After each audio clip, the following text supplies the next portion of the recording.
You have a job, a house, a husband or a partner maybe. Kids, probably.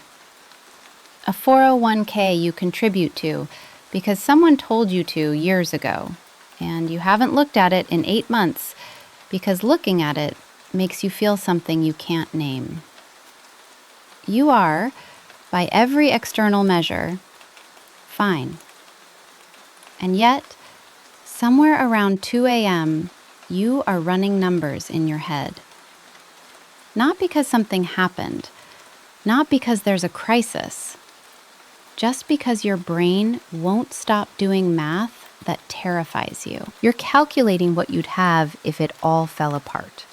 If he left, if the job evaporated, if your mother needed care, if the market cratered again, if you got sick.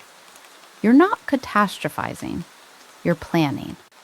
Because somewhere deep in your nervous system, stability never quite landed as real. It landed as temporary, as borrowed time. And you never say this out loud, because you're supposed to be grateful, because you have more than your mother did, because what do you have to worry about? That question, what do you have to worry about, is exactly why you're here. Because the answer is long, and no one has ever given you a real framework for understanding it. Let's do that now. Financial anxiety in women your age is not a personality flaw. It is not evidence of irrationality or ingratitude. It is a structurally predictable outcome of intersecting economic, psychological, and sociological forces that were operating on your life before you ever earned your first paycheck. Let's start with the psychological architecture. Scarcity mindset is a term that gets thrown around carelessly, usually in self-help contexts where the solution is to think abundantly. That's useless advice, and here's why. Scarcity mindset isn't a cognitive distortion you choose. According to the work of economist Senthil Mullainathan and behavioral scientist Eldar Shafir, scarcity, whether real or perceived, captures cognitive bandwidth. It occupies mental space involuntarily. This means that women who have ever experienced financial precarity, childhood poverty, college debt stress, a period of unemployment, a divorce, a medical emergency, have neurological memory of that scarcity. The brain, which is a prediction machine above all else, flags financial uncertainty as existential threat. Even when the numbers look okay on paper, especially when the numbers look okay on paper, because the brain knows how quickly okay on paper can become not okay at all. This is not anxiety disorder. This is threat assessment running on old data. The second mechanism is financial hypervigilance, and this one is particularly endemic to women in your demographic. You are not just managing your own finances. You are, in most heterosexual households, the primary tracker of family spending, the one who knows when the car registration is due, the one who noticed the grocery bill went up 18%, the one who calculated whether the vacation was actually affordable while your partner was still deciding which hotel looked fun. Financial hypervigilance means your nervous system never fully disengages from money. You don't get to not think about it. The monitoring is constant, background, automatic. And that constant monitoring has a cost. Researchers call it cognitive drain, a measurable depletion of executive function that results from managing too many simultaneous mental demands. You are cognitively taxed before the workday begins. You are making financial micro-decisions from a depleted cognitive state, which increases the likelihood of both avoidance behaviors and impulsive spending. And then there's the third mechanism, the sociological context that turned money into a gendered minefield long before you were old enough to have any. Women your age, older millennials, born roughly between 1980 and 1990, were raised on a contradictory economic message. You were told you could do anything. You were given access to education, careers, and professional ambition in a way your mothers weren't. But you were not given the financial literacy infrastructure to match that ambition. School didn't teach you compound interest. Your parents likely modeled either scarcity or silence around money, both of which produce adults who are emotionally dysregulated around finances. You entered adulthood carrying student debt that previous generations didn't carry, in a housing market that was already hostile, in an economy that was about to rupture in 2008, just as many of you were launching your careers. You built your financial life on unstable ground during unstable times with inadequate tools, while being told the instability was your fault if it existed at all.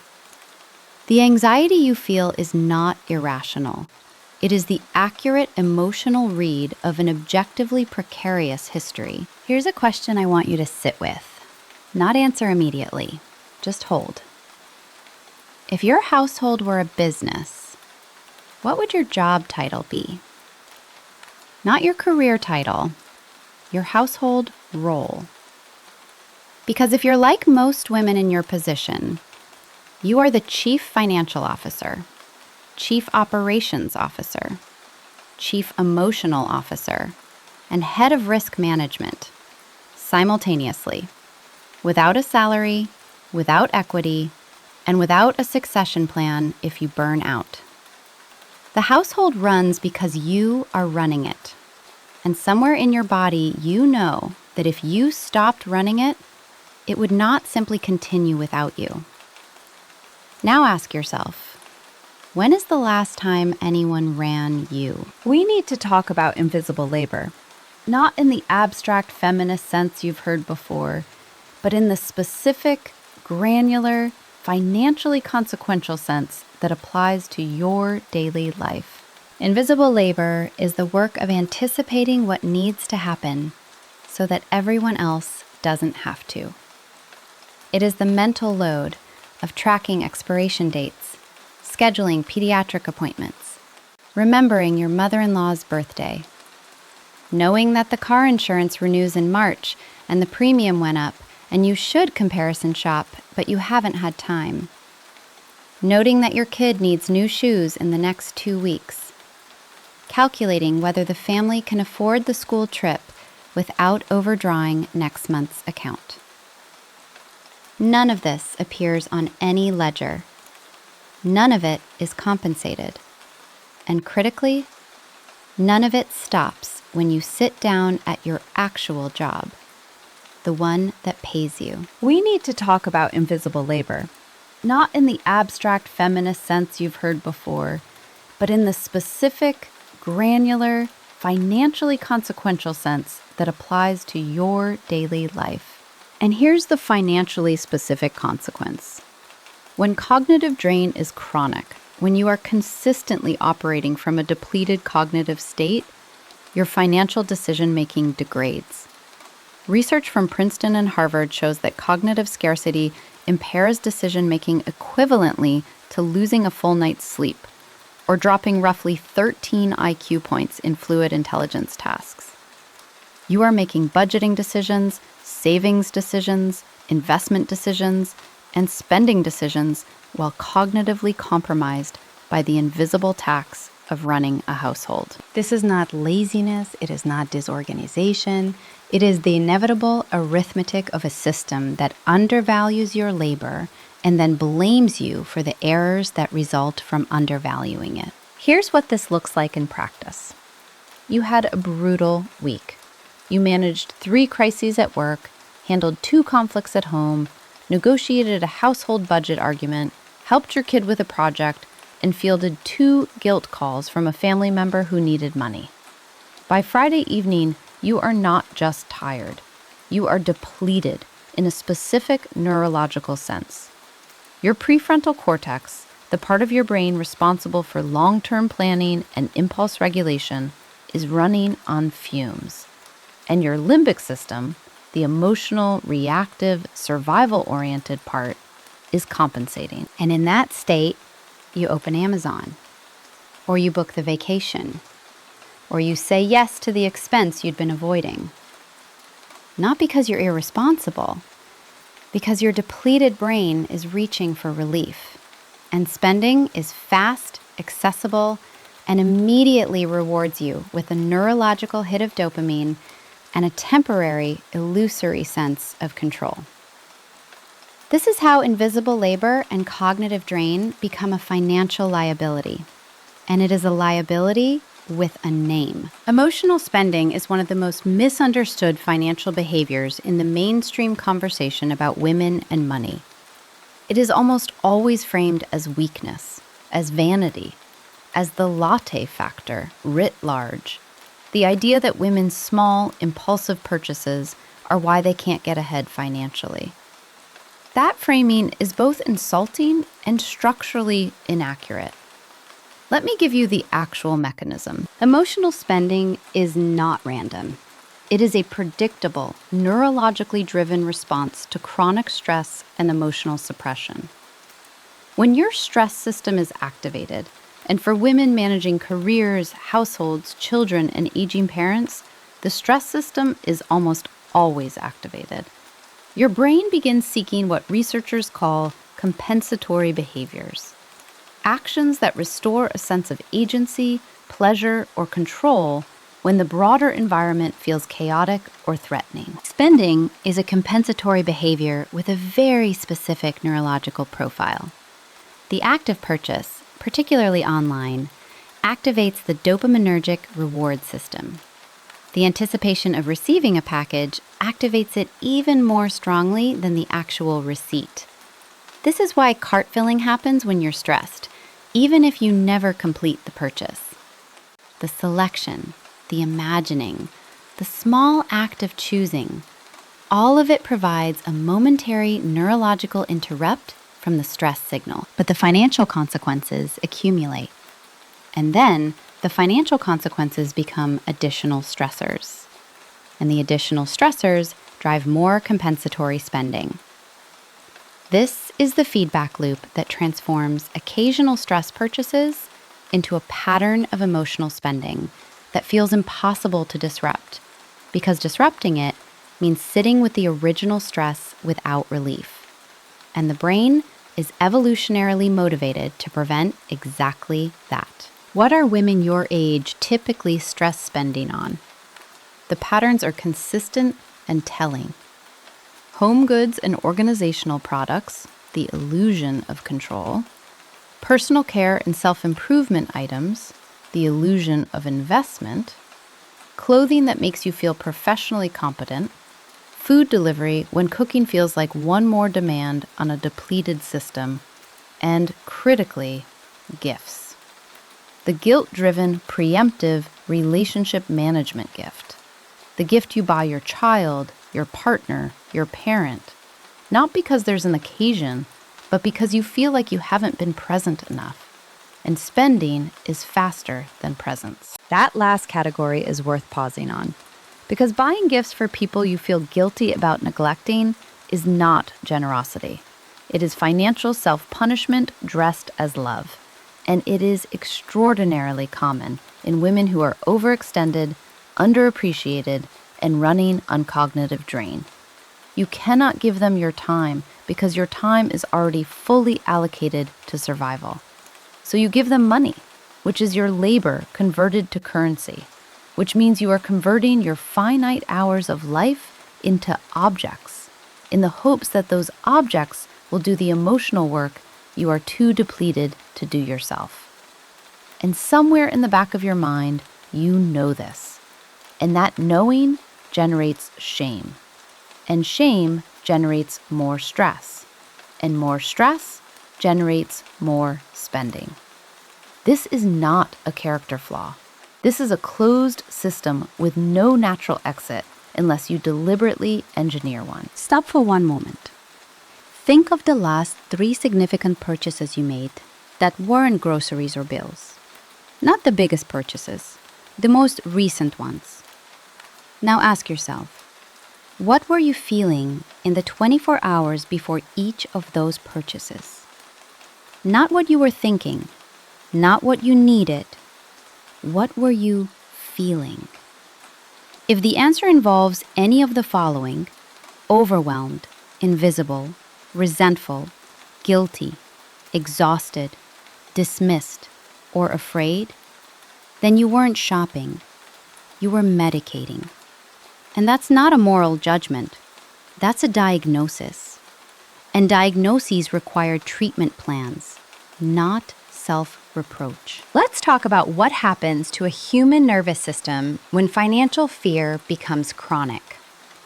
Your stress response system, the hypothalamic pituitary adrenal axis, or HPA axis, is designed for acute threat.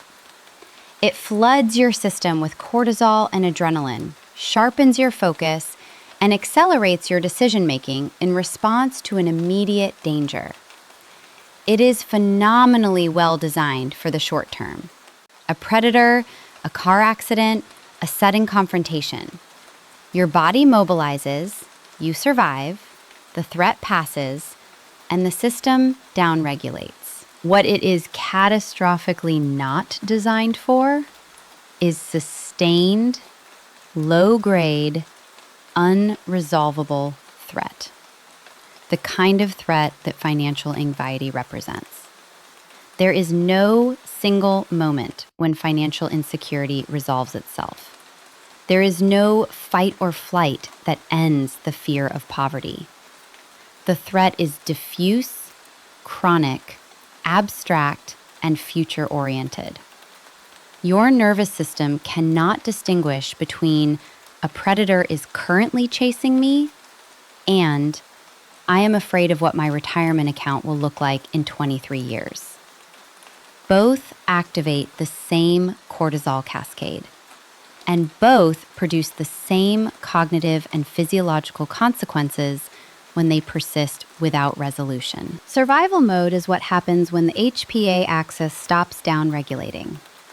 When cortisol is chronically elevated, several things happen that are directly relevant to financial behavior. First, your time horizon contracts. Survival mode prioritizes the immediate over the distant.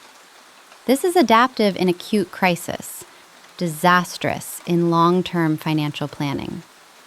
Your brain, running on chronic cortisol, will consistently prioritize a small immediate reward over a larger deferred one. This is not a values failure. It is temporal discounting under stress, and it is a neurological phenomenon, not a moral choice. Second, chronic cortisol degrades your prefrontal cortex function. The prefrontal cortex governs long-term planning, impulse regulation, and complex risk assessment. In other words, exactly the cognitive capacities you need to build a financial safety net. Chronic stress biochemically impairs the very mental tools required to resolve the stress's financial source. Third, and this one is perhaps the most insidious, survival mode makes you an expert at managing crisis while making you nearly incapable of managing prevention. Women in financial hypervigilance mode are often extraordinarily competent at resolving immediate financial problems. They can restructure a budget under pressure, negotiate a bill, find a cheaper option in a crisis. But the same stress response that makes them acute problem solvers makes consistent long-term planning feel psychologically inaccessible. Survival mode doesn't build infrastructure, it patches leaks. This is why so many women your age describe a particular kind of financial paralysis. The awareness that they should be doing long-term financial planning, combined with an almost physical inability to sit down and do it. It doesn't feel like laziness. It feels like standing at the door of a room and being unable to make your legs move forward. That's survival mode. That's the nervous system protecting you from a future threat you don't have the neurological bandwidth to process right now. Because right now, it's busy managing today. Here's the conversation no one is having at your dinner table, even though it is living in every silence between you and the people you share a bank account with. Financial resentment in partnerships is one of the most corrosive and least addressed dynamics in relationships. And it is particularly acute in heterosexual couples where the woman has a career, contributes significantly to household income, and simultaneously carries the majority of household management and emotional labor, while often having less independent financial autonomy than her income would theoretically suggest. Let's name the specific forms this takes. The first form, the invisible income disparity. You may earn less than your partner, even though you work equally or more. The gender pay gap is not a myth. As of recent data, women earn approximately 84 cents for every dollar men earn. And that gap widens for women of color, compounds with caregiving interruptions, and accelerates at the senior income levels. What this means in practice is that you are likely contributing more unpaid labor to the household and earning less paid income simultaneously. And the resulting financial disparity in the relationship, in spending power, in retirement savings, in financial independence, is invisible to both of you because you've been conditioned to treat income as neutral rather than as the product of a structurally unequal system. The second form, the ask permission dynamic. Do you find yourself justifying your purchases to your partner in ways they don't reciprocate? Do you downplay what you spent, hide purchases, or preemptively defend expenses? This dynamic, in which one partner's spending is scrutinized while the other's is normalized, is a power dynamic with financial consequences. It trains you to feel that the money, even money you earned, is not fully yours. It produces financial shame around legitimate personal expenditures. And it quietly, systematically erodes the sense that you have a right to financial autonomy within your own life. The third form, the structural family financial goal. Extended family is a financial topic that most relationship advice carefully avoids. But for women in your demographic, the financial pressure from families of origin is substantial and gendered in a specific way. Daughters are more frequently asked to provide financial support, emotional support, and logistical support to parents. Daughters are more frequently the first call in a family financial emergency. And daughters are more frequently expected to provide that support without clear terms, without repayment expectation, and without the relational authority to say no.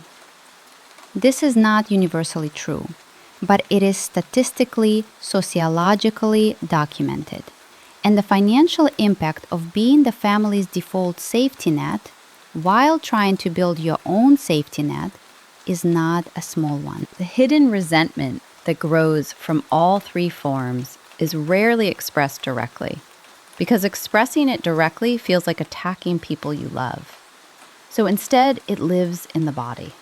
It shows up as exhaustion, as spending sprees after particularly draining family interactions, as a low-grade fury that gets misdirected, as a feeling of profound invisibility inside your own financial life.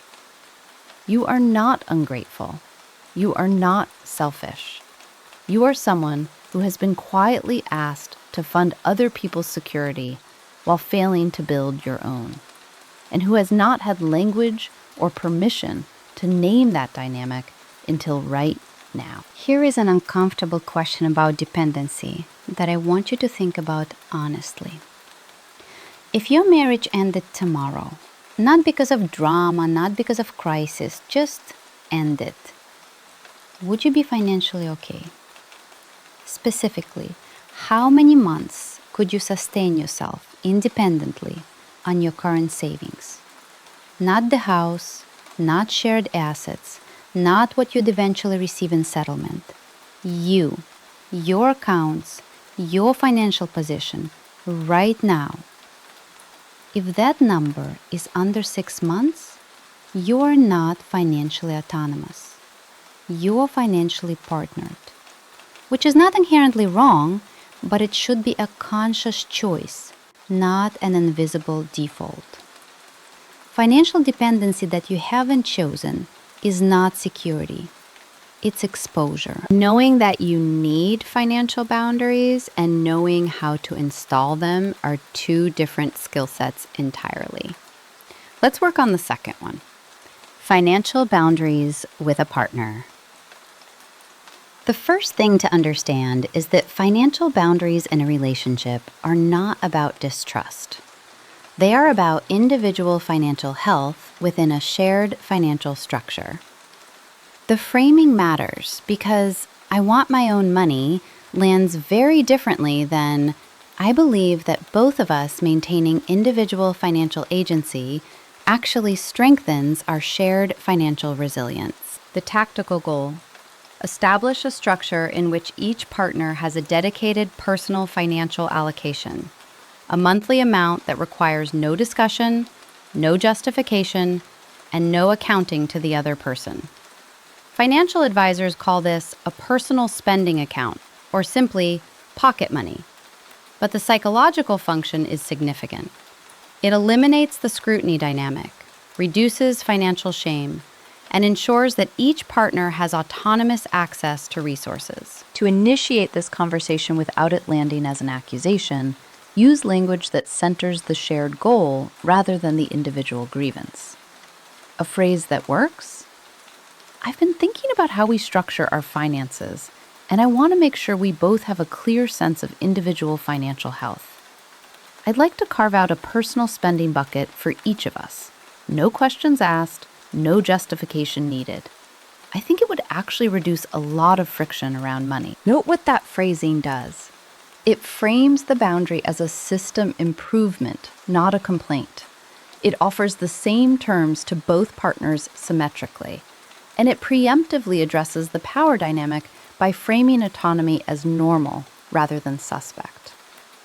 The second tactical step: ensure your name is on everything. Every account, every significant asset, every insurance policy, every investment.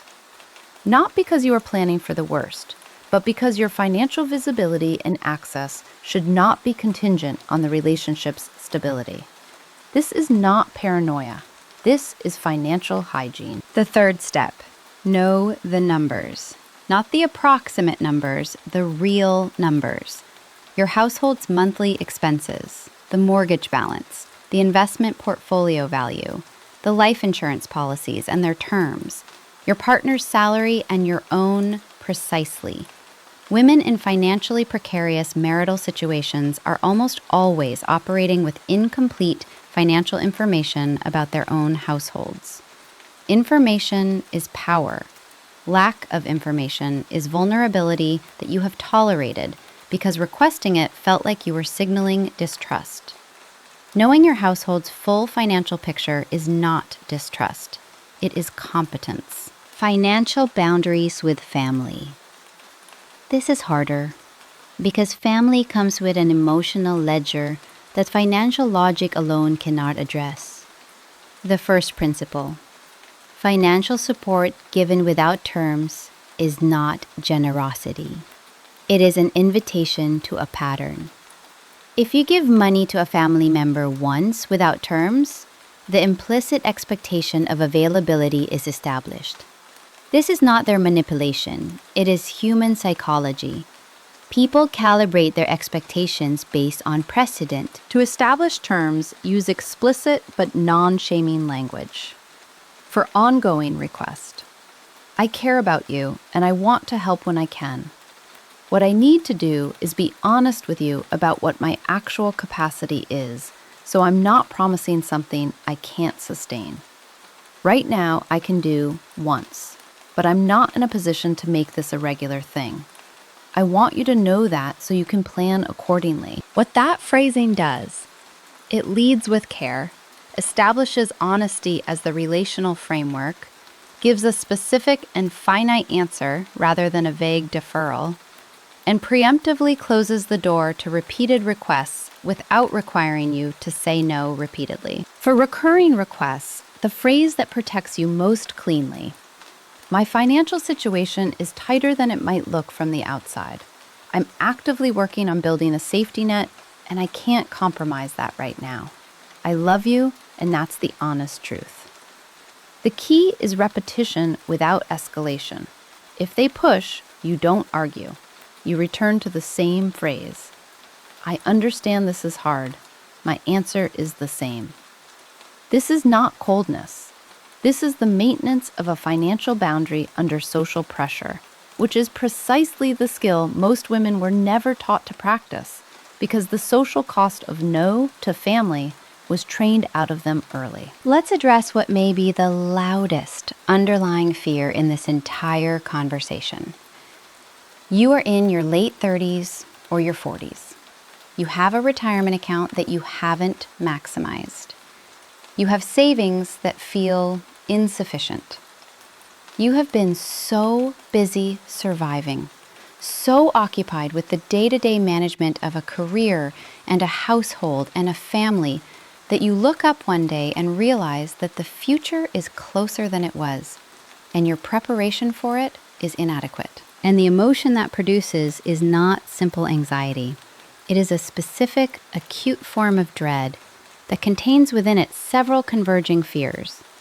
The fear of poverty and old age, the fear of dependency, the fear that your effort was somehow misdirected, the fear that there is not enough time to fix it. And underneath all of those, the profound, private shame of feeling like you should have known better, started earlier, done more. That shame is doing nothing useful. Let's set it aside and look at what the math actually says. First, the narrative of too late is overwhelmingly statistically false for women at 40. The research on compound growth is well understood. A woman who begins aggressive retirement saving at 40 and invests for 25 years until 65 can still accumulate substantial retirement assets, particularly if she is maximizing tax-advantaged accounts, which at 40 plus in the United States include catch-up contributions that are not available to younger investors. Women over 50 can contribute up to $8,000 annually to an IRA, 50% more than younger savers, and up to $30,500 to a 401k. The system actually has provisions for late starters because late starting is structurally common. You are not an anomaly. You are the norm. Second, the psychological trap of starting late paralysis is itself financially destructive. Every month you delay starting because you are overwhelmed by how late you started is a month of potential compounding growth that you are surrendering. The panic of late starting and the paralysis it generates costs more than the late start itself in many cases. The second best time to start is immediately. Third, at 40, with a career and household that is presumably more stable than it was at 25, you likely have more capacity to save aggressively than you did a decade ago. Your income is likely higher. Your lifestyle, while expensive, is established, meaning dramatic increases in income can be partially rerouted to savings without a lifestyle downgrade. The late start is real. The impossibility of recovery is not. What is required is not a miracle. What is required is a clear-eyed, unglamorous, sustained financial discipline installed in a system that makes it as automatic and frictionless as possible. Because you already know you cannot rely on consistently finding willpower while cognitively drained. I want to give you a number, not a vague aspiration, a real target to work backward from. Financial planners generally use a 25 times rule for retirement. You need approximately 25 times your annual expenses saved to retire with a 4% withdrawal rate that sustains itself indefinitely.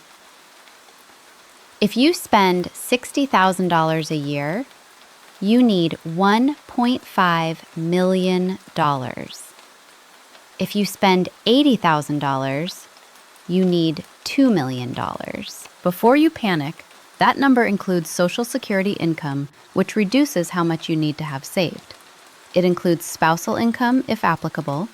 It includes the possibility of part-time work. It includes home equity if you own. The number is large. It is not impossible. But it requires that you know it, that you treat it as real, and that you build a plan against it, rather than avoiding the calculation because the calculation is frightening. Avoidance of the number does not make the number smaller. It makes it more likely to become a crisis. Here is a framework built for your specific psychological and logistical context.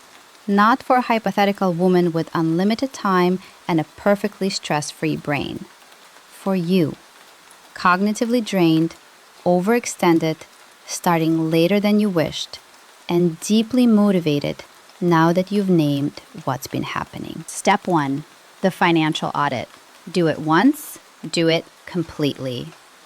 You cannot build a safety net from approximate numbers. You need to spend one afternoon, not a recurring weekly commitment, just one afternoon, gathering precise data. Total monthly expenses, fixed and variable. Total household income. Current savings balance, all accounts. Current retirement account balance and annual contribution rate. Total debt, mortgage, student loans, credit cards, car loans. Net worth calculation, assets minus liabilities. This is not for judgment. This is for orientation. You cannot navigate without a current location. The financial audit gives you your current location. Once you have these numbers, you will likely feel one of two things. Either better than you feared or worse than you suspected. Both of those are better than the chronic generalized dread of not knowing. Specific bad news is actionable. Generalized dread is paralyzing. Choose the specific bad news. Step 2, automate the safety net before you can redirect the money. The single most behaviorally effective change you can make is removing financial decision-making from your cognitively depleted state by automating it. On the day your paycheck clears, automated transfers should move money to an emergency fund. Target 6 months of personal expenses, not household expenses. Your 6 months, independently. Retirement accounts. Maximizing contribution, including catch-up contributions if you are 50 plus. A personal investment account in your name alone. The sequence matters. Pay your future self first, before discretionary spending, before impulse purchases, before the month's friction has an opportunity to redirect those funds. The behavioral research on this is unambiguous. Automated saving dramatically outperforms willpower-based saving because it bypasses the decision point entirely. Step 3, install a deliberate friction system for emotional spending. Because you now understand that emotional spending is a stress response mechanism rather than a preference, you can design countermeasures that work with your neurology rather than demanding that you willpower your way out of a neurological pattern. The most effective behavioral intervention, a 48-hour rule for any non-essential purchase over a threshold you define. Many financial therapists suggest $50 as a starting point. When you feel the impulse to buy, you add the item to a list, not a cart, a list, and you wait 48 hours. If at the end of 48 hours you still want it, you evaluate the purchase against your budget rather than against your stress level. The function of the 48-hour rule is that it breaks the dopamine loop. The anticipation of the purchase produces the neurological hit. By separating the impulse from the execution, you allow the acute stress signal to metabolize before the financial decision is made. Most items on the list will not seem necessary at the 48-hour mark, because you were not buying the item. You were buying relief. And the relief, in most cases, has resolved itself by then. Step 4. Create a personal financial identity separate from the household. This is less about the numbers and more about the psychology.